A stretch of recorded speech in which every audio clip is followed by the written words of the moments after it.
not worrying, trusting that things were going to work out, and not having this itty bitty squirrel committee in my head telling me all these negative things about myself and other people and everything. So a spiritual experience for me is kind of a mixture of things. Just noticing that I was changing, and the fact that I was changing, it felt like a spiritual experience because I was feeling again, and I wasn't afraid to feel. So yeah, that's my spiritual experience. I have lots of them. It's a good one. I have them all the time, actually. You know, I have them all the time. They're just little things that happen that tell me I'm in the flow and I'm on the right path. How much did you drink? Well, I started drinking when I was 13, and I just drank kind of normally, like occasionally, not daily at all, and not even every weekend. So it was kind of slow start.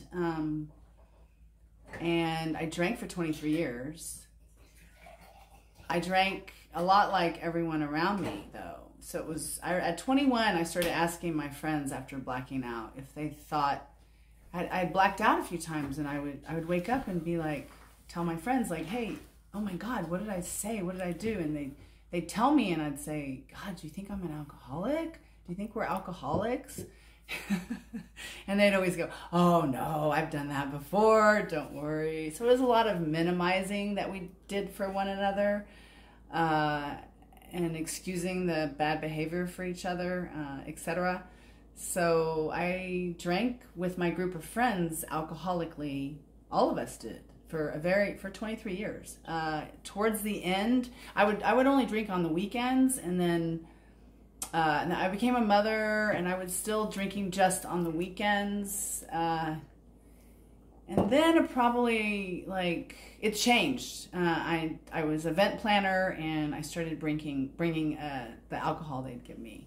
I'd get all the alcohol that was left over from the bride and groom, and they would donate it to me, and I started bringing more alcohol home, and then I had like a full bar. And I never had that before. Towards the end, I was drinking one bottle to 2 bottles a night of wine. Wine. And so I could drink up to 3 bottles of wine a night. And I was doing that towards the end. I was drinking every single night. But I was a person who, most people didn't think they didn't know I was an alcoholic. And I didn't appear to be an alcoholic. I was a workaholic and an entrepreneur, and took my jobs very seriously. Never got fired from a job for drinking on the job. Never drank on the well, I drank on the job when I did parties, but that was allowed. Everyone drank in catering. Yeah, 2 to 3 bottles a night towards the end, definitely. And that's when I knew, because it was every day. It started to be every day. Maybe not 3 bottles a day, but at least a bottle a day. So yeah, that wasn't a lot of fun towards the end. My DOCs were opiates and benzos, but I did everything. Brooke says this is very encouraging. Thank you. Thank you, Brooke. I appreciate you being here. Someone said Mom's beautiful. Oh, thank you. Sid, what's up? Sorry, there was something that oh yeah, the thing, I don't know if that person is still here, but I remembered what what I thought of is the concept of contempt prior to investigation. Oh yes. Is the concept that's actually part of it's a saying that people say in 12-step, and it's basically that a lot of people will have contempt for 12-step prior to actually fully investigating it. And like I said, I'm not here to like fight for 12-step. My thing is like a broad spectrum of stuff now, but my foundation is in 12-step, and it helped me a lot.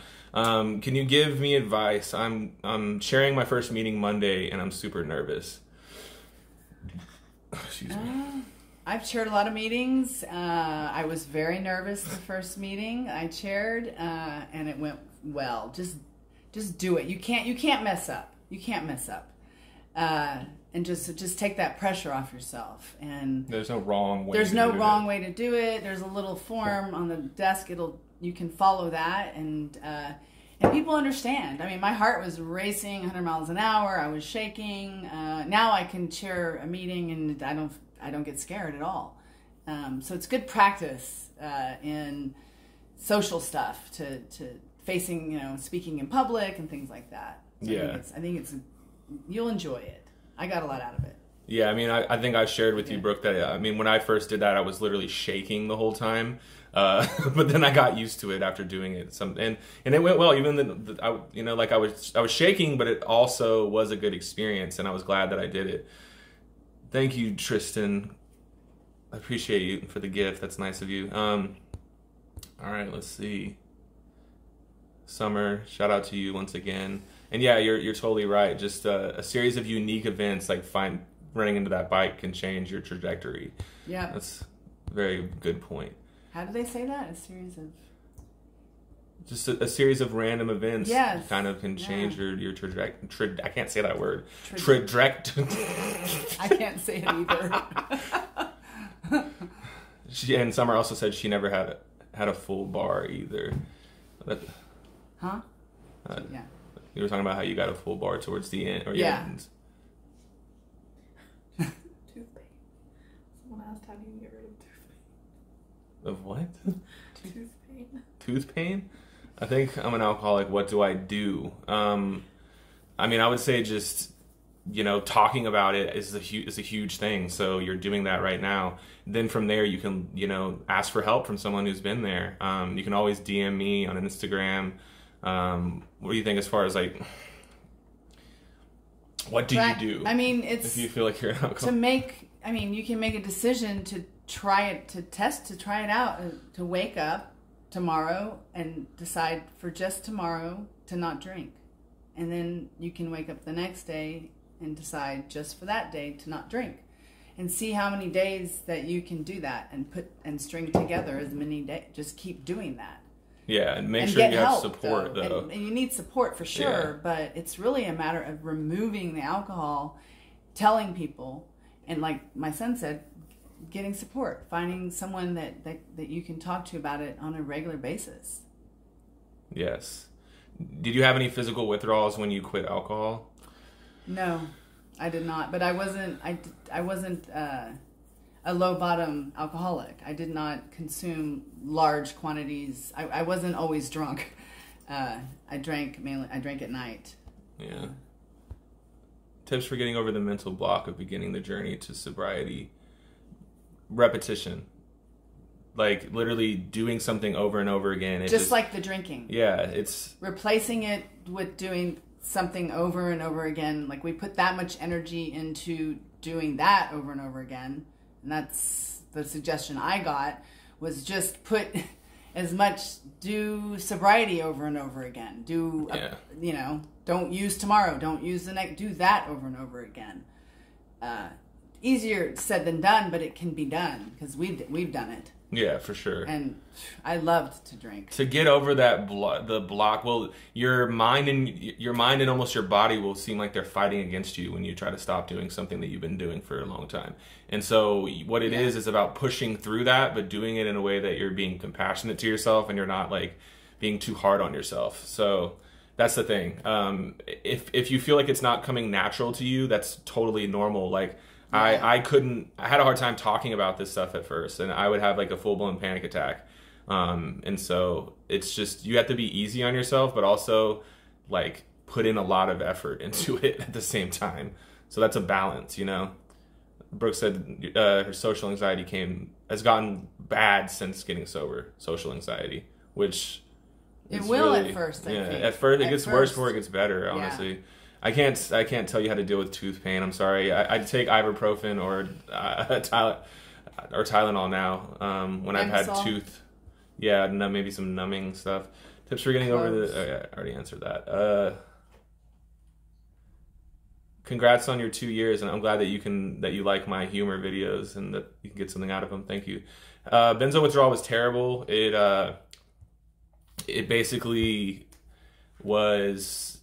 I went through benzo withdrawal at the same time as opiate withdrawal, so that's a little like rough because both of them are kind of happening simultaneously. So for me, it was just like cold sweats, severe anxiety, lack of coordination, feeling nauseous, feeling like I was ruined, like I wouldn't be able to ever function again. But then the more I worked on myself and talked about it, the better I felt. Find a group of people that support you like us here and talk about it. Yeah, that's 100%. Yeah, my Instagram is Sex and Sobriety, and it's in my bio. Thank you for bringing that up, though. Stay away from places you used to use. Yeah. Mm-hmm. 2 years in 1 month. That's awesome. If you have Medicaid, then rehab is free. Yes, for sure.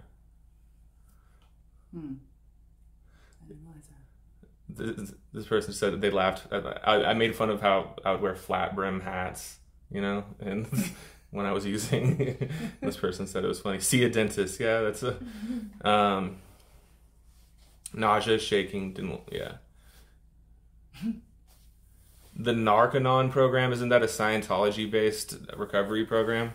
You ever heard of that? No. The thing is that there's something called Al-Anon, and there's something called either Nar-Anon or Narconon. So I don't know if you're talking about I don't know which one is which. As an alternative, Nar-Anon or Narconon was an alternative to Al-Anon. So okay. For people who have family members that are addicts, and then Al-Anon is for family members of people who are alcoholics. Thank you for tagging. Yeah, I'm Sex and Sobriety on all platforms: YouTube, Instagram. I have a what is it called? Linktree. My link tree is in my bio. Do I use subs? No, I don't. I have no issue with subs. I just don't. Did they help you with meds to get off Xans? Just wondering. Yeah, they put me on something called a phenobarbital, which is a barbiturate. And they did that short term, and then they put me on a bunch of non-addictive medications for about 3 years when I was out of treatment. And then I got off all those as well. 8 months and 17 days. That's awesome.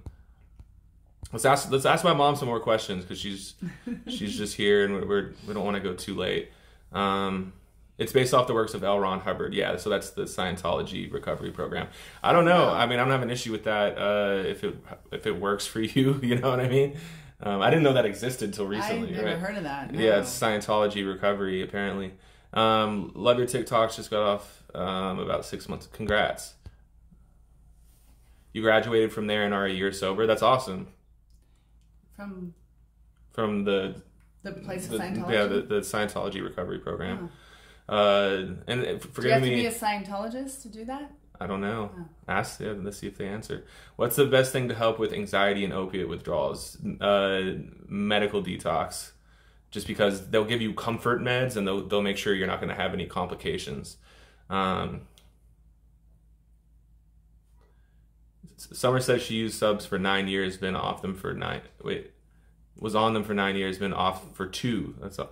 What's subs? Suboxone. Oh, okay. Yeah.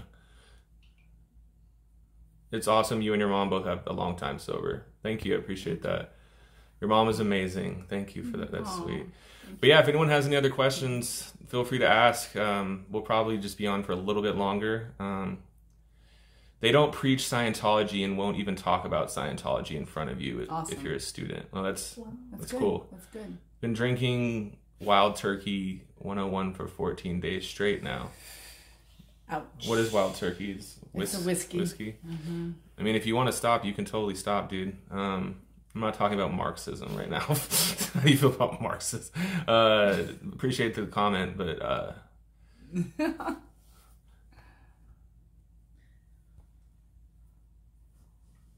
whiskey.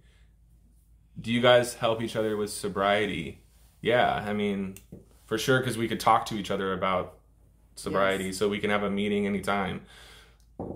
Yeah, it's neat to have that, to have sobriety in common, actually, with someone in my family, because we're the only two out of a big family.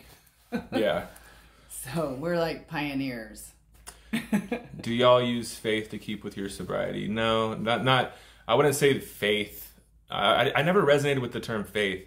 I'm definitely someone who identifies as spiritual, but I also, when I focus on, like, when I really get into the nitty gritty of what has helped me in my recovery, a lot of it is very logic based and very like based in like actions and utilizing certain disciplines. Like, spirituality and religion can be an asset. It's not going to hurt you, but also, like I said, for me, like I focus on the concept of accountability, the concept of positive action, honesty. Like, you know, those are the things that when people talk to me or ask me about recovery or sobriety, like, that's the stuff that is the most meaningful for me. So I don't know, like, about having faith. Yeah, like, I mean, just well, it was, for me, it was more of I need to start making good decisions so that I can trust myself to have faith or hope that I could do this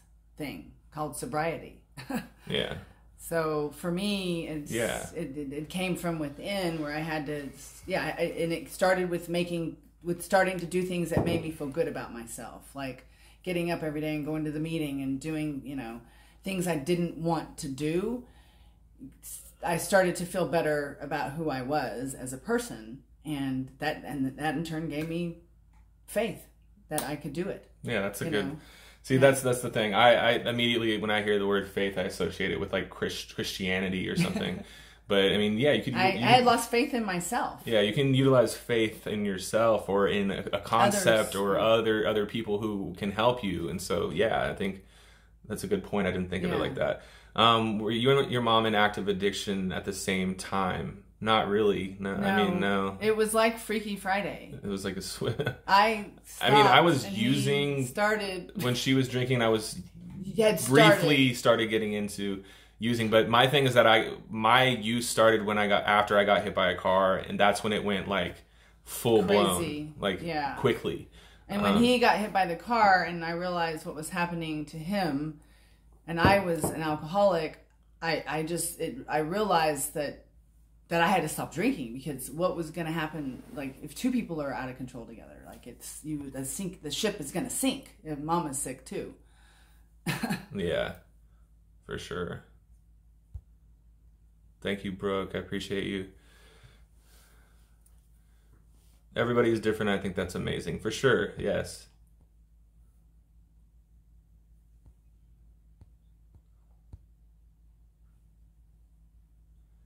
Been on some subs since you got clean. Suboxone, like, if it works for you, that's great. I have no issue with that.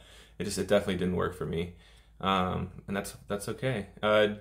I think you're amazing, Mom, someone said. Oh, thank you. Christian-based rehab worked for me. It changed my life. That's awesome. Like, look, both of us are both receptive to, like, anything that can possibly help, you know? I know that. Yeah, me too. Anything. There's a lot of ways to get sober.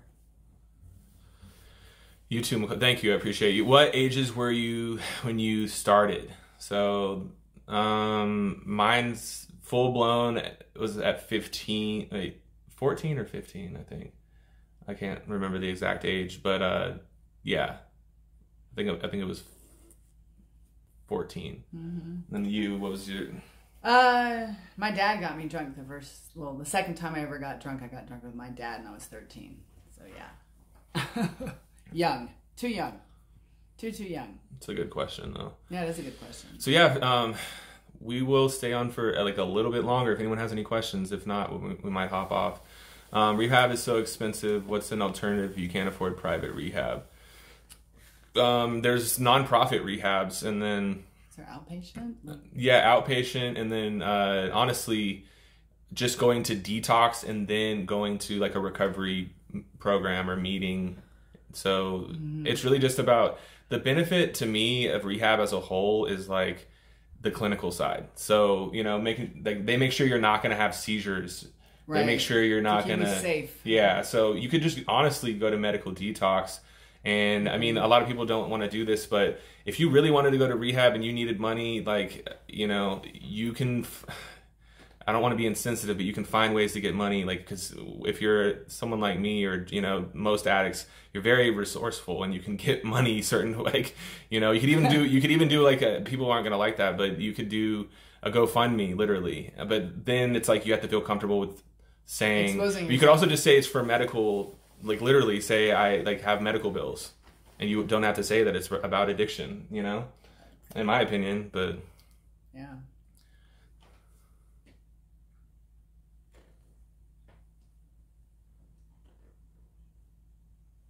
Alcohol just really helps my anxiety and other things. Which other way out is there?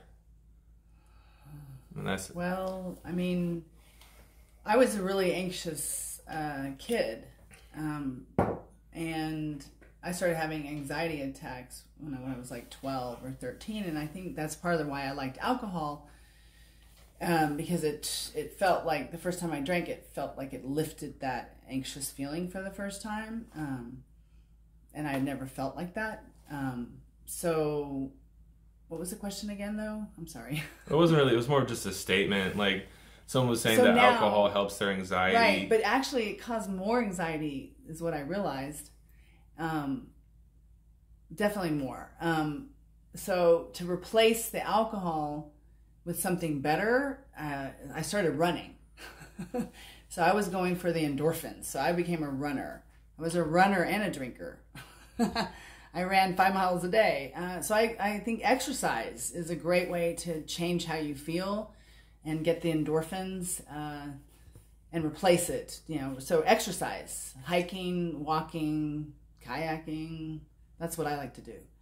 And it definitely helps. I mean, if you go and get, or even working physical activity in the yard, in a garden, digging in the dirt, planting plants, just being outside with animals and things like that will lower my anxiety. So I that works for me. Nature and puppies. Yeah, I mean, that's my deal. The thing is, when it comes to like using any mind-altering substance to self-medicate, is like it's way different than having like maybe a medical professional that's telling you to do something, or like it's just it's not, in my opinion, it's not sustainable. And I'm not saying that to judge you whatsoever and your experience, because your experience is totally valid and actually a really common thing.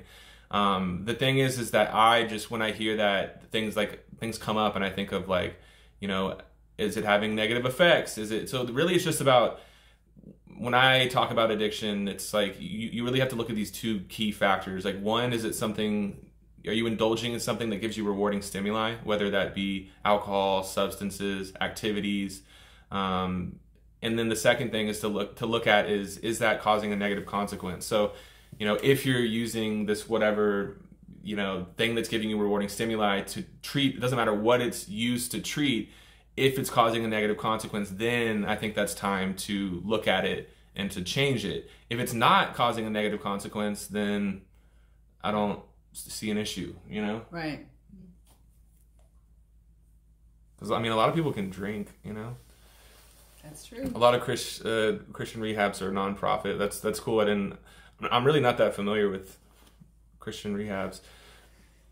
Thanks, Summer. I appreciate you asking that. Yeah, that was a good question. If you 3 months sober is awesome. You know, just if you still have the urge, just know that that can go away. You know. Yeah, definitely. Yeah, I mean it did. It's different for everyone how long it takes for the craving or the urge to go away. Honestly, it took me about to where I could see alcohol and not think it was attractive in any way. Like even a bottle of wine sitting on a table with the sun hitting it and the sweat dripping down the side, like that was a major trigger for me. And all that stuff went away. I mean, I couldn't even go down the beer aisle, like in the grocery store. I had to shop around the alcohol aisles. Because if I walked down the aisle, like I didn't want to look at the stuff, because when I looked at it, it triggered me to think of drinking. So I just thought that was never going to go away. So it finally went away. I mean, I can make people drinks as a bartender. And it doesn't even affect me at all. So, I mean, but I'm 13 years into it, so it took a while. Yeah. About 3 years, actually, before I could see the bottle of the dripping and not think it looked sexy or something. Like, ooh, look at that champagne with the, like, oh my God. Kind of, it makes me laugh now when I think about it.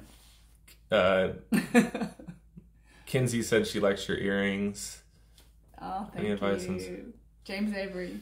Any advice on sobering up while in my 20s? I feel like I'm missing out on the remainder of my party life. I mean, I got sober when I was 21, and I highly recommend what I did is I got to avoid a lot of crap in my 20s. Yeah. So, I mean, I didn't avoid it. I drank till I was 42, so yeah. that if I could have stopped at his age, my goodness. You got to get over that idea that you're missing out on anything. You're not missing out. It's called fake fun. It's like fast food, you know. It really is. Fast food fun. Fast food is like not. It's crap. And no, look, I mean that's a valid concern, though. I'm not trying to invalidate your feelings. But you can have just as much fun, and in fact, more fun. Like more fun. I had a friend in high school who quit drinking at 18.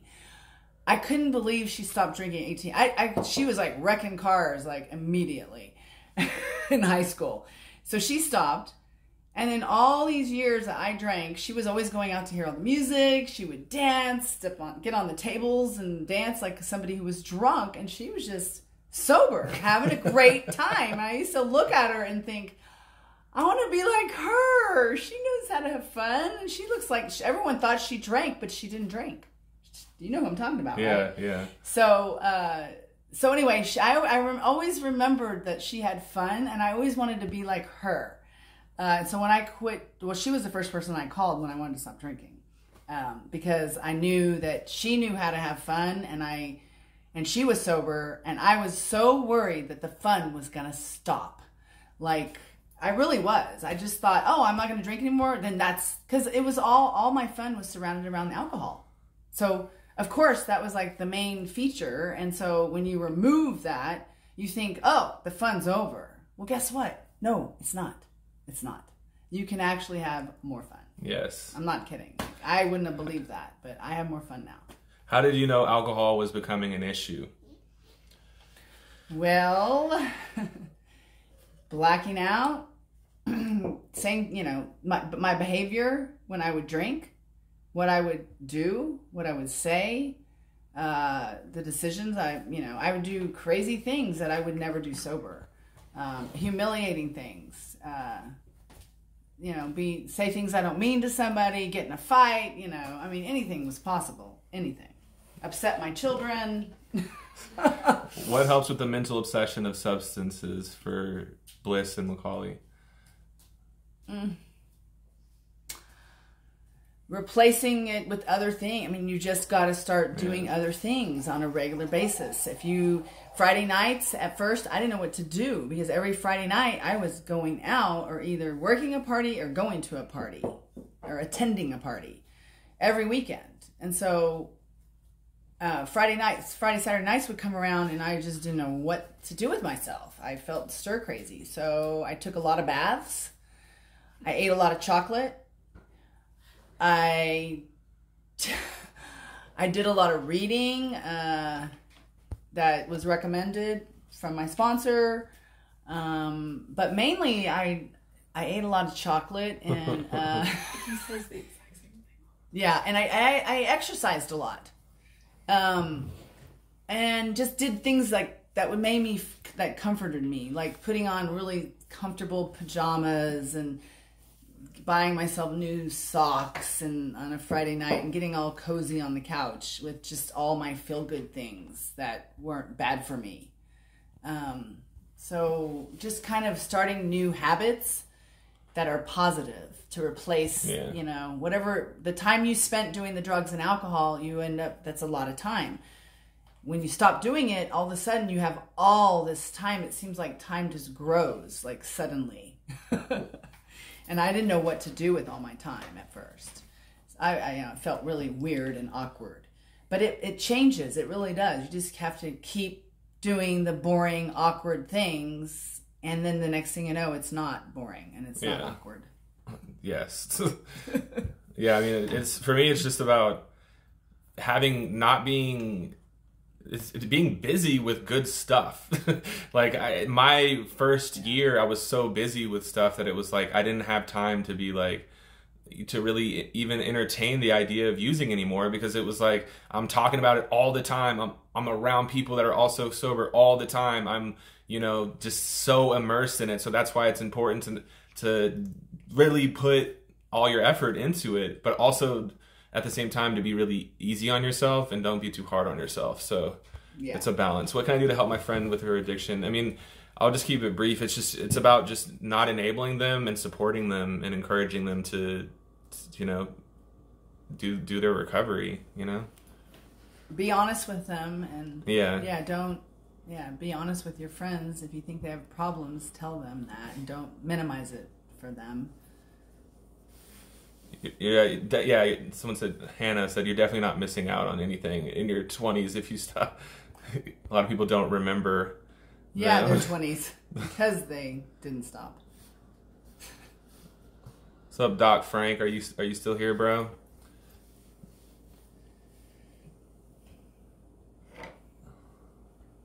All right, we're just gonna do 10 more minutes if that.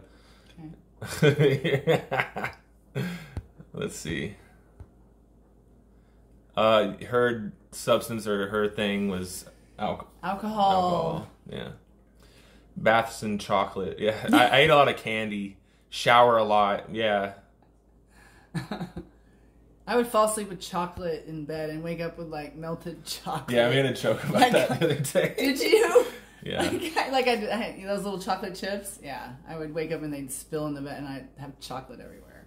What are both of your hobbies? I mean, I like to write music. Of course, I like to make content. I like to draw. I like going outside. Going to the gym. Cooking. I'm really into cooking. Swimming. Like any outside activity. You know, near the. Mm-hmm. I love photography a lot. And kayaking and hiking. I love to hike. I love to kayak. I love to camp. I love the outdoors. And water. I love to be near water. That's the outdoors is my hobby, I guess. Can someone message you for guidance when they're ready to stop drinking? Yeah, I mean, 100%. You're not on social media as often as me, but... No, but... You have an Instagram, right? Yeah, I have an Instagram. What, you know the name of it or no? Bliss Macaulay Rosenbaum. But DM me and I can if you want to talk to my mom, I can send you her way. Yeah. This is like a meeting for me. I appreciate these so much. It is a meeting. I appreciate you. I appreciate you being here. How much Xanax was I using daily? I mean, I could use upwards of 12 to 14 milligrams, but towards the end I was prescribed Klonopin, and I was prescribed at first 6 milligrams and then upped it to 8 milligrams, and then I had to have my mom hold it for me, but then I would go find it. so yeah, that just didn't... I didn't hide it very well. I mean, I was good at I was dedicated. Yes. I was dedicated. Yes, he was. Happy for you both. Thank you. Staying really busy does help. When I say like staying busy, though, it's the difference between like distracting yourself in a way that's unhealthy. Yeah. But no, staying busy with positive stuff is great. 100%. And positive people. I've been prescribed Xanax for 8 years. I'm trying to get off it. Just the thing is if you want to get off benzos, don't try to do it cold turkey, please, because you can have seizures that result in death. So, and I'm not trying to scare you. It's just I have a responsibility to say that, you know what I mean? Medical detox is the safest way, and they can do it to where you're not at risk. So that's what I encourage. You can also taper with your doctor, but that can be hard for me as an addict. I could not have done that if they were like, here, just don't take as much. It just wouldn't have worked.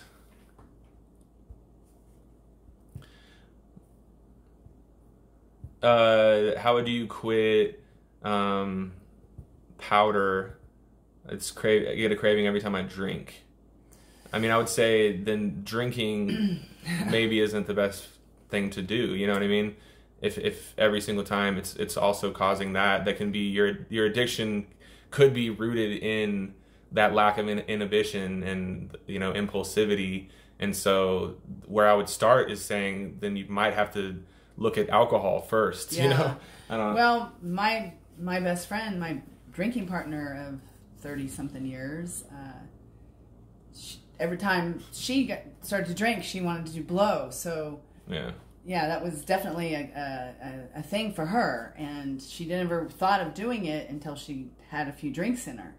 And I noticed that was definitely so it was an alcohol leading her to the coke. So she had a problem with alcohol too. Yeah. I'm glad that you survived your overdose, man, and that's cool that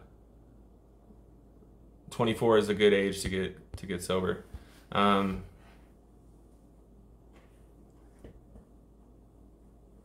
can have super bad panic attacks when you're sober. Yeah, I mean that's happened to me at first.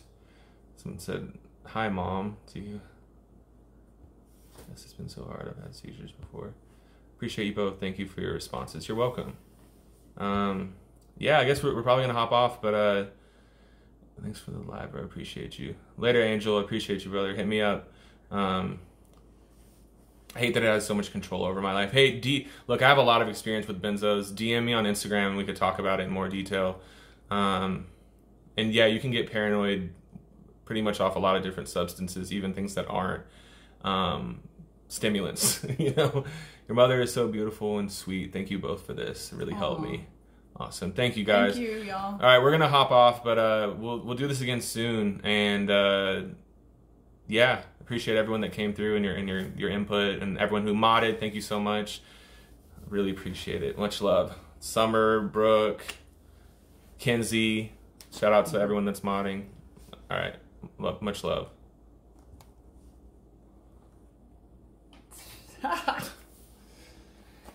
That's at least there seem to be nicer people not saying BS or whatever. Were you skipping all the BS?